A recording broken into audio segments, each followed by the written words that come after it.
கல்யாணம் முடிஞ்சு வீட்டுக்கு வந்ததுலேருந்து இங்கே அழகுமதியோடைய மாமியார் வந்துட்டு அழகுமதி கிட்ட சரியா முகம் கொடுத்து கூட பேசாம இருக்கும்போது தான் ரேவதி போயிட்டு கேட்கவும் செய்றாங்க. இங்கே ரேவதி போய் தான் அம்மா கிட்ட பேசவும் செய்கிறாங்க. அம்மா, என்ன இருந்தாலும் இந்த வீட்டுக்கு வந்த மருமக அவங்க கிட்ட நீ ஏமா பேசாம இப்படி முகத்தை தூக்கி வச்சுட்டு உட்காந்துருக்க அப்படின்னு சொல்லி கேட்க, அதுக்கு அவங்க அம்மாவோ, ஏய் எனக்கு தெரியும்டி எப்போ பேசணும் எப்போ பேசக்கூடாதுன்னு.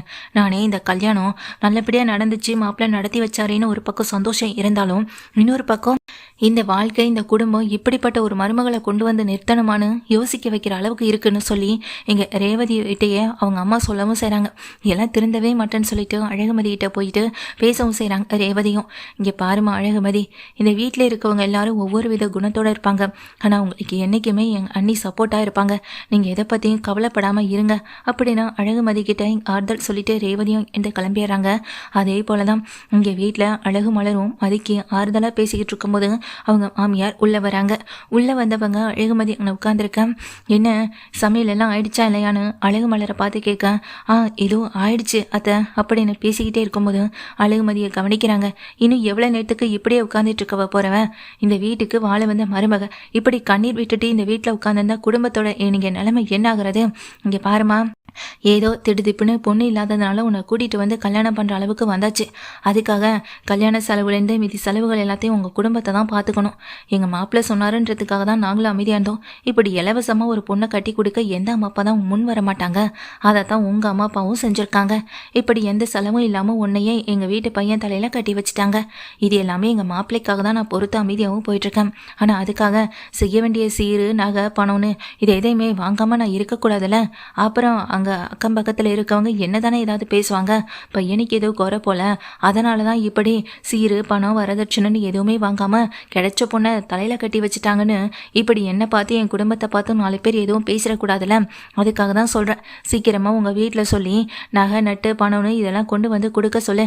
என்ன சொல்கிறது காதில் விழுகுதா இல்லையா அப்படின்னு அவங்க அத்தை கேட்க, அத்தை இதெல்லாம் இப்போ பேசியே ஆகணுமா அத்தை?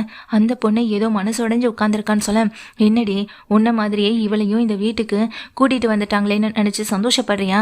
இங்க பார் மலரு, எனக்கும் ஒரு அளவு தான் இருக்கு. உங்க வீட்லயாவது உனக்குன்னு ஒரு சின்ன நிலத்தை எழுதி கொடுத்தாங்க.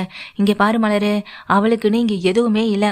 இந்த மாதிரி வீட்டில் வந்து உட்காந்துக்கிட்டு இருக்கிறதுக்கெல்லாம் இவளை கூட்டிட்டு வரவும் இல்லை. என் பையனை கல்யாணம் பண்ணிக்கிட்டா, இந்த வீட்டில் வாழ போறா. நாளை பின்ன நகை பணம்னு இதெல்லாம் எதுவுமே இல்லாமலாம் இருப்பாங்க.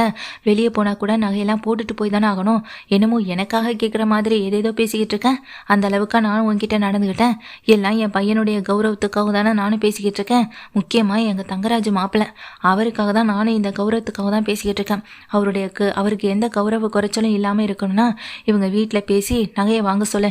என்ன இருந்தாலும் ஒரு கல்யாணத்துக்குள்ளே டைம் எடுத்துக்கிட்டு எப்படியுமே நகையெல்லாம் போடணும்னு ஒரு பேரண்ட்ஸ் ஆனால் ஒரு அம்மா அப்பானா யோசிக்க தானே செய்வாங்க. அந்த மாதிரி கல்யாணம் நடந்து முடிஞ்சிருச்சேன்னு சாதாரணமாக விட்டுட்டு வந்துடக்கூடாது. என்ன புரியுதா?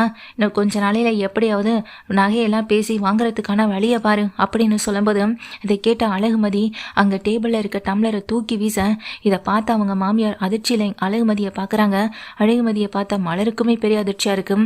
மதி கிளம்பி நிற்க, என்ன விட்டா ரொம்ப ஓவராக பேசிக்கிட்டு இருக்கீங்கன்னு சொல்லும்போதே அந்த வீட்டில் இருக்க அழகு மலர், பாக்கியராஜ், அதுக்கப்புறமா அவங்க தம்பி தங்கச்சி என் சுரேஷ் வரைக்குமே வந்து நிற்கிறாங்க.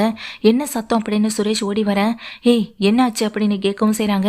இங்கே பாருடா எப்படி இவ கோவமாக நடந்துக்கிறா பாருடா, கொஞ்சம் கூட மட்டு மரியாதை இல்லாமல் இங்கே டேபிளில் இருக்க டம்ளரை தூக்கி வீசுறாடாவ அப்படின்னு சொல்ல, கீழே தானே வீசினேன், உங்கள் மேலே ஒன்றும் வீசிடலைன்னு அங்கே அழகுமதியை கேட்க, விட்டா என்னடி ஓவராக பேசிக்கிட்டு இருக்க?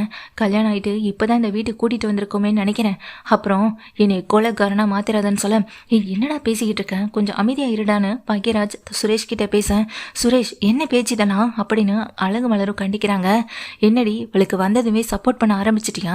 2 பேரும் கூட்டு கலவணிகளாக இருக்கலான்னு முடிவு பண்ணிட்டியனா? அதே இந்த வீட்டில் ஒருபோதும் நடக்காது.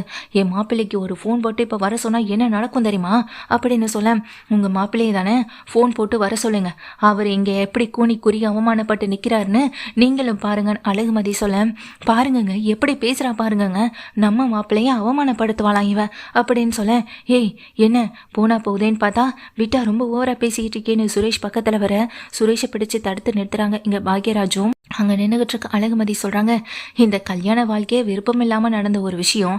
எங்கள் அம்மா அப்பா என்னுடைய விருப்பம் இல்லாமல் என்னுடைய கட்டாயத்தின் பேரில் தான் இந்த கல்யாணமே நடக்கவும் செஞ்சது. இப்போ போய் நான் அவங்கக்கிட்ட என் நகை கொடுங்க, பணம் கொடுங்க, எனக்கு என் பேரில் சொத்து எழுதி கொடுங்கன்னு வேற நான் கேட்கணுமா? அது ஒரு காலத்துக்கும் நடக்காது. அப்படியே நகையை நான் வாங்குற மாதிரி இருந்தாலும் அதை இதுக்கு உங்ககிட்ட நான் கொடுக்கணும்? இங்கே பாருங்க, நான் சொல்கிறது ஒரே விஷயந்தான். என்னுடைய விருப்பம் இல்லாமல் எங்கள் அம்மாவும் அப்பாவும் இந்த கல்யாணத்தை பண்ணி வைக்கும்போதே எனக்கும் அவங்களுக்குமான உறவு முடிஞ்சு போச்சு. அவங்க வீட்டு வாசல் முன்னாடி போய் நின்று எனக்கு பணம் வேணும், நகை வேணும்னு கேட்க வேண்டிய அவசியம் எனக்கு கிடையாது. அப்படி உங்களுக்கு நகை தான் வேணும், பணம் தான் வேணும்னு ஆசையாக இருந்தீங்கன்னா உங்கள் வீட்டுக்கார்ட்ட கேளுங்க, அவர் உங்களுக்கு வாங்கி கொடுப்பாரு. அப்படி இல்லையா உங்கள் பசங்க கிட்ட கேளுங்க. அதை விட்டுட்டு வீட்டுக்கு வந்த மருமகள் கிட்ட பணமும் நகையும் எதிர்பார்க்கறது அது ரொம்ப ரொம்ப கேவலமான விஷயம் அப்படின்னு அங்கே அழகுமதியும் சொல்ல அவங்க அத்தா அசிங்கப்பட்டு நிற்கிறாங்க. அப்புறம் இன்னொரு விஷயம், என்னமோ இந்த குடும்பத்திலேயே நான் ஒன்றா சேர்ந்து வாழ போகிற மாதிரி பேசிக்கிட்டு இருக்கீங்க.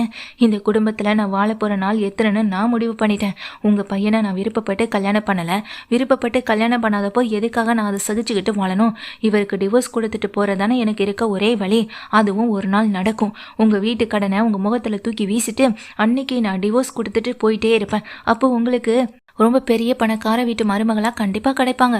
அப்படி ஒரு மருமக கிடைச்சா உங்கள் பையனுக்கு கல்யாணம் பண்ணி வைங்க. கூடவே நகையும் பணமும் கேட்குறத விட ஒரு வீடு, காருன்னு எல்லாத்தையுமே சேர்த்து வாங்கிக்கோங்க. அதானே நீங்கள் எதிர்பார்க்குறீங்க. அதெல்லாம் என்கிட்ட எதிர்பார்த்தா நடக்கவே நடக்காது. என் வீட்டில் நான் எப்படி இருந்தனோ அப்படி தான் இந்த வீட்டில் இருப்பேன். பிடிச்சா பாருங்கள், பிடிக்கலன்னா நானே கிளம்பி போயிட்டே இருப்பேன்னு அங்கே அழகுமதி சொல்ல மலருக்கே இது பெரிய அதிர்ச்சியாக இருக்குது. என்ன இந்த பொண்ணு இப்படி வெடுக்கு வெடுக்குன்னு பேசுகிறாளேன்னு அழகு மலர் பார்த்துட்டே நிற்கிறாங்க. பாக்யராஜு அவங்க அப்பான்னு எல்லாரும் திகச்சு போய் அங்கே அழகுமதியை பார்க்க சொடக்கு போட்டு இங்கே பேசுகிறாங்க அழகுமதியும். எனக்கு நான் கொடுத்துக்கிற டைம் அளவுக்கு தான் இந்த வீட்டில் நானும் இருப்பேன்.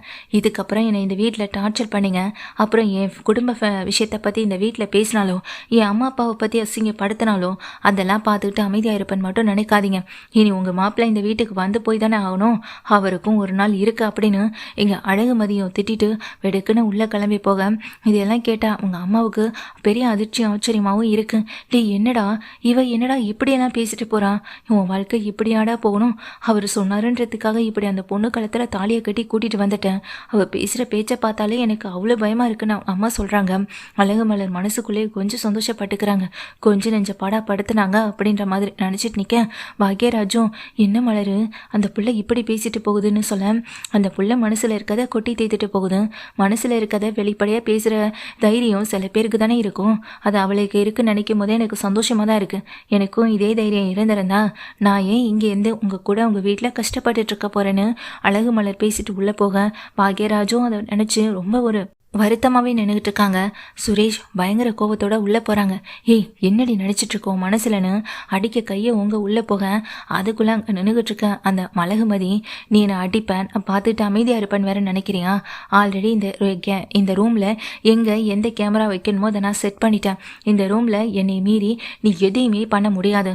அளவு மீறி ஏதாவது செஞ்ச அப்புறம் இருக்க போகிற இந்த பதவி மட்டும் இல்லை, இனி உன் வாழ்க்கையில் எந்த வேலையுமே நீ பார்க்க முடியாத அளவுக்கு நிலைமைக்கு நான் கொண்டு போய் விடவும் தயாராக இருப்பேன்னு அழகுமதி மிரட்ட அதே நிமிஷத்துல அந்த இடத்த விட்டு வெளியே வந்துடுறாங்க.